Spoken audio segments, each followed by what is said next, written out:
to see it. Let's start, well, the Eurozone. There can be no doubt now that growth is finally taking hold and it's here to stay, right?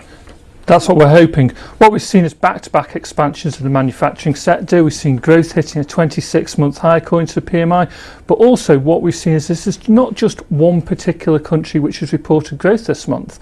PMIs for all the nations covered moved higher with the exception of France, and only France and Greece are below that 50 expansion mark. So again, it's got a broad base as well. So, I mean, is it here to stay then? I mean, is there any historical precedent for seeing an improvement like this only for it to falter again? We have seen that since the global financial crisis, the odd patch where we've seen a little bit of a recovery and then it fade back. But again, those recoveries have been based very much on just one nation. What we're seeing here is a bit of a broader spectrum and the main drag, the periphery, signs that things are starting to stabilise there. So, hopeful. Why? What's going on with France? Well, France has been quite weak and muted for quite some time. So have other countries. So have other countries.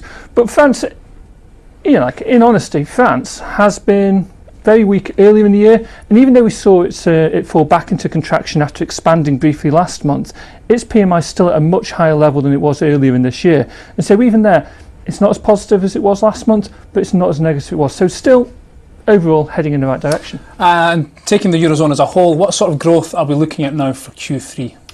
Well, at the present moment, it's difficult to say. We've only really got a couple of months' data and only the manufacturing numbers out there, but we're probably seeing growth pick up from what we saw in Q2. So again, that suggests recovery, gaining momentum and moving in the right direction, and that's beneficial for everyone. Q2 was, what was GDP growth in Q2? It was around the sort of 0.2, 0.3, yeah, which is very muted. It was very muted in a lot of the bigger economies, but we should see it accelerate a little bit in Q3.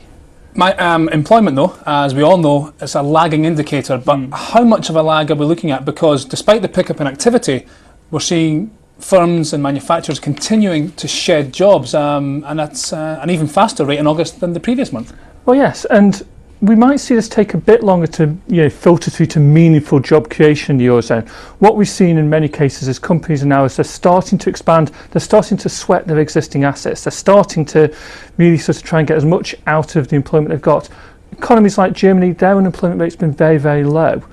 And that's because of the fact that they haven't cut jobs. Therefore, they might not likely to need to expand quickly in the other future. Countries such as, obviously Spain and Italy, etc. In those cases, we might see a little bit of job creation. But again, those countries and those companies are under increased financial pressure. And if that's the case, then that may mean they held off from additional hiring.